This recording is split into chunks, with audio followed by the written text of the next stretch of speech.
This video is not meant to be a slight against Letterboxd. If you follow me on there, you know I love that app. Or any review aggregator per se, but more so, I just want to talk about our obsession with rating movies. Most critics have some sort of rating system, be it number ratings or descriptions like Jeremy Jahns has, like better drunk or awesome-tacular and so on. And I think it's because us humans love to categorize things, put them in little boxes.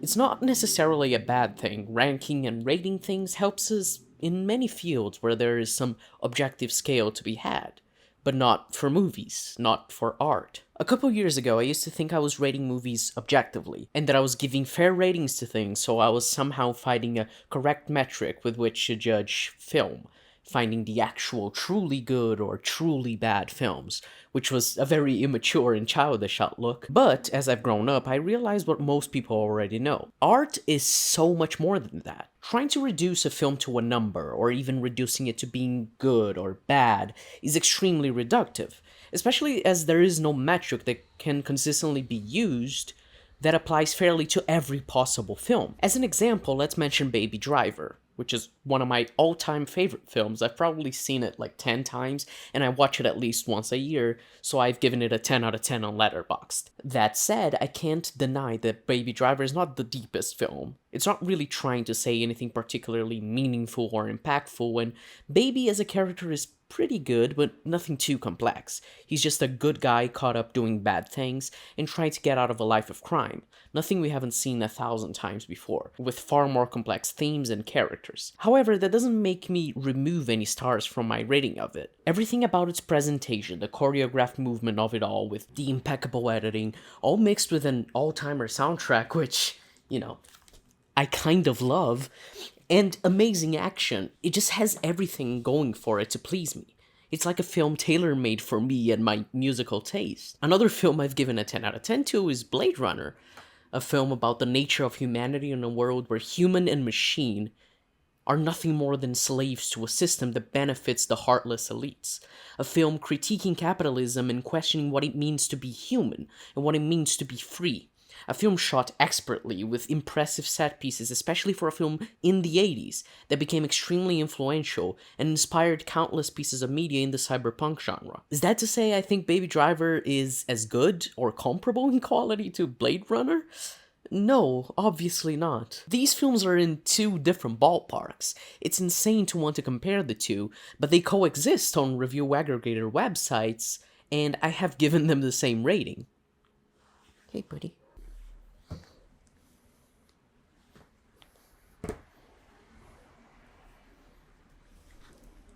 In a similar vein, I'm sure anyone who watches a lot of films also knows this, but there are films that are perfect while being 7 out of 10s, and films that are disappointing or very flawed 7 out of 10s. For example, I enjoyed Joker Folia 2, but I had many problems with that film. I think it has a lot of good qualities, but it dropped the ball in some of its aspects, which I've discussed on an episode of my podcast, which you can click on the top right corner of the screen right now to go watch. So I gave it a 7 out of 10. Or Interstellar, which is another film that I enjoy, but I have quite a few issues with. Namely how it treats space exploration as the way to save humanity from our climate disasters, which is a very misguided message from the film. Seeing as we won't find our salvation in the stars? Seeing as we won't find our salvation in the stars, and people like Elon Musk who say we'll go to Mars for our new home and everything will be solved, are just grifters profiting off this misguided idea of salvation instead of investing their money in our world and people to save us. Again, 7 out of 10. Films that I had high expectations for, films that are aiming for big ideas but don't always lend them well. Then there's a film like Black Bag by Steven Soderbergh. It's a solid spy thriller, with very interesting character dynamics, very interesting world building, and amazing performances, but it's not a film that's gonna change the landscape of filmmaking. For what it is, for what it's aiming to be, it's a perfect film. It's also, in my opinion, a 7 out of 10. It's not doing anything outrageously well for me to consider giving a higher rating. It is not a film about complex characters or themes, but it has basically no flaws in at least what it's trying to be, which may make you ask, Sky, why does Black Bag get a 7 and Baby Driver a 10, given your two similar descriptions of said films? And my answer to that is, I'm a hypocrite. I can go a little deeper. I can say that Baby Driver does more and is more innovative and bold than Black Bag with its presentation, which is true. But the general idea that a film not aiming for great heights, but achieving exactly what it aimed for, is how I justified a 7 and how I justified a 10 for each film. Ultimately, everyone is biased. Every metric and scale will be flawed and have outliers. I enjoy Black Bag, but I love Baby Driver, and that's ultimately why the ratings are different. Not for any reason I can justify properly. Similarly, there are films I rate lower because of their politics. Sometimes their messaging is immoral or strange, like the Conjuring films. Even though a lot of the films in the Conjuring universe are genuinely awful, even the decent ones I find hard to rate high, considering they're treating the very real people of Ed and Lorraine Warren as these superheroes when, in actuality, they were con artists who scammed a bunch of people simply to spread Christian propaganda, which every film in the Conjuring universe is Christian propaganda, some extremely blatantly. Sister, pray with me. However, I recently rewatched Captain America and Winter Soldier, and I gave it an 8 out of 10. Most Marvel films have this air of military propaganda, but this one especially equates superheroes in the Marvel universe to the American military, and how, even though they break the law and do immoral things, the world needs them to keep the peace. You're not going to put any of us in a prison, because you need us. Yes, the world is a vulnerable place, and yes, we help make it that way. But we're also the ones best qualified to defend it. The reason I don't mind it as much is because the film is fucking awesome. I mean, holy shit. Okay, but really, it also does question America and the government's imperialism and the Patriot Act. Hey, buddy. You okay? Even if it wimps out of a bold stance on the matter by the end. At the end of the day, I love this film because it's a great spy thriller with superheroes that I like, and well-written characters and lots of hype moments and aura, but it is just military propaganda, and by my own metrics I should have rated it lower. Same goes for Top Gun Maverick, which I gave a 10 out of 10 to. The reason I'm constantly using my own flawed metrics to bring up these points is because, firstly, I can understand what my own thinking behind these number ratings were, but also to just showcase how the general idea of number ratings is flawed. Even some of the most respected critics have rated films in ways most people would find very bad or strange, to say the least. Roger Ebert gave Blue Velvet 1 star out of 4, and the 2004 film Crash a 4 star out of 4. Hopefully you get the idea. As much as we, myself included, like to reduce films or art in general to a rating, to a bite-sized descriptor of quality, art cannot be qualified in that sense. How much it speaks to someone or what it is trying to say, and the viewer's own interpretations and ideas about said piece of art are going to vary from each individual. Films about certain lived experiences will resonate more with people who have lived those experiences, not to mention how much films are products of their time. The 1922 film Nosferatu is a very influential film in horror history, but when I watched it, I found it very cheesy, with a largely uninteresting story. I completely understand that for 1922, it's a film that was extremely different and new, but watching it 100 years removed from it, as much as I can acknowledge its influence, I wouldn't give it a particularly high rating. All this to arrive at my final point, which is not just that number ratings are bullshit, but descriptors of quality in relation to art are bullshit. This is not to say all films are equal. Ice Cube War of the Worlds is a bad film, and 2001 A Space Odyssey is a good film, but certain films can't really be described as good or bad. Recently on my podcast, we talked about Ang Lee's Gemini Man, and neither of us could come to a definitive answer whether the film was good or bad. It's a film with many glaring flaws, but a lot of really good stuff too. It was trying to do something new with the medium, and sometimes it worked, but often it didn't. Did we enjoy it? Kinda. We couldn't say if we overall liked the film. But ultimately, I don't think whether a movie is good or bad matters.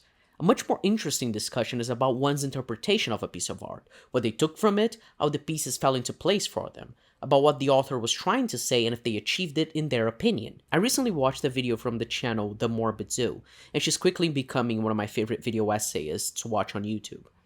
In the sad video, she was talking about Alex Garland's Civil War and mentioned that she was a big fan of Men, Alex Garland's previous film. I, for one, hate that film. I find it pretentious and poorly paced, and the product of white male feminists wanting to portray themselves as one of the good ones. However, what Mariana Collins said about men and how it relates to the view Garland has of journalism and Civil War was fascinating and thoughtful. I really value discussion about art when you don't have to agree on the conclusion to see the other's point of view. It's my biggest aim with my podcast with my friend Evan, that we can discuss each film without needing to come to a conclusion or definitive take. We just talk about our impressions, our thoughts, our interpretations, and hopefully gain a little from the discussion. Hopefully can see the film with a new perspective, even if it's not my interpretation or my rating of the film. I have a very cool, epic, awesome friend who doesn't rate movies on his Letterboxd, and the reason he gives is that he thinks every movie is a bag of good things and bad things, so reducing it to a number is pointless. He has plenty of reviews on his Letterboxd, and he does call films good and bad, but it's not a statement about the film rather than his experience with the film, which is what I hope to be able to put forth with my own ratings and videos. This is my last video of the year, and I kind of wanted to have this conversation. Not to say the way I talk about films is better than everyone else, but just to explain a little why my content has changed over time.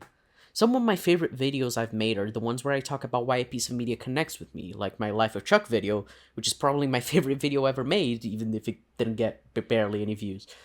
I think the discussion around why and how a piece of media connects to someone, and how that piece of media relates to them or reflects the world, is far more interesting than the type of conversation I used to have with my Ant-Man videos, for example.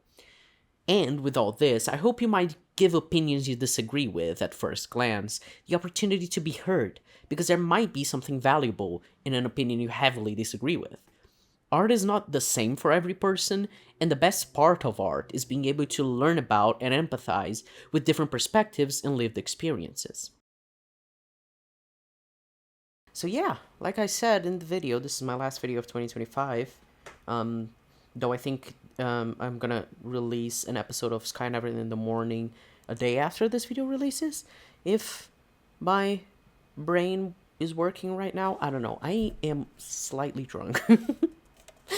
I decided to record this video drunk because I thought, hey, it's a fun experiment, maybe. Yeah, I just wanted to, thank you for 2025. It's been a weird year. I've had ups and downs mentally. Some moments where I genuinely just wanted to give up on everything. Depression is fun. YouTube included, especially after my Thunderbolts video bombed. But I don't know, I'm feeling good right now at the end of 2025. I'm recording this on December 27th.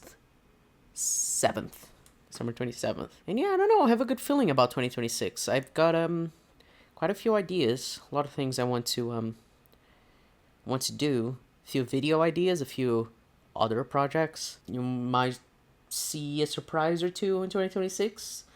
If you're a long-time follower, I won't reveal much more. I just thought at the end of this video it would be nice to have a little chat with you, just to talk and be like, yeah, I've enjoyed the videos I've made this year. They've been a very big breath of fresh air, a lot different from my older videos, and I like them more. I find them more interesting, and I kind of want to pivot more into this style of video, into actually video essays, and not always being so negative, because sometimes I made some video essays, like my one about references and everything, but those videos were kind of very negative, and I kind of just want to talk about films that I like and talk about them well. I just hope you enjoyed any of the videos I posted in 2025. I'm really enjoying recording the podcast with Evan. Really hoping to keep that going for a long time. I'm really enjoying the types of videos I'm making, how I'm making them. Everything seems to be a lot less burdensome than it was back when I was editing for 12 hours straight and not getting any sleep just because I wanted to get a video out, and it was a 2-hour video about fucking wisecrack, which, it's fine. That video's probably not that bad. Looking back at it, it's not as good as I would make it now, but it's not that bad. I don't know, it's not the type of content I want to make anymore. I don't know, I kind of just hoping to make shorter videos, but that mean more to me. Like, I think the Life of Chuck video was the gold standard of SkyeSpixru video essays. And we'll see. Maybe I'll start streaming more. I'm feeling positive about 2026. I think it's gonna be a good year for my content, for me, and hopefully for you too. If you wanna become a patron or a channel member, you get videos early. Especially the podcast with Evan, you usually get it like basically a week early. It depends on when we record and how long it takes for me to edit, and a few bonus things that I'm trying to work into 2026 and add a little bit of content for people who want to if they support me financially, which you do not have to, but I would really appreciate it. It helps me a lot. And if you did enjoy anything, consider liking, subscribing, commenting, all that YouTube stuff. That it helps a lot. Maybe follow my podcast on Spotify or Apple Music if you want. But that's it, folks. Thanks for watching. Like, comment, subscribe, all that stuff. Check out my podcast. All these links are somewhere either on the screen or in the description. Check out Evan's channel. He's one of my closest friends, and he's awesome. And he has made a video about slow horses, and he's making a video about Slow Horses Season 5 too, which I've seen a draft of, and it's awesome. So yeah, you check that out. And thanks to everyone who helped me out this year, especially Nebula, who makes most of my thumbnails, who always proofreads my scripts and adds funny jokes, and he's great, So yeah, he's my closest friend, and he has been a huge reason why my videos have improved in quality, because he's always there helping me out, helping me reword things, helping me add funny jokes, helping me come up with arguments, with video concepts, everything. He's awesome. So yes, thank you to everyone who has been along this ride of 2025, and we will see you in 2026 for more, hopefully great content. See you. Bye bye. Darwin, let's say bye to 2025. Say goodbye, baby. Goodbye.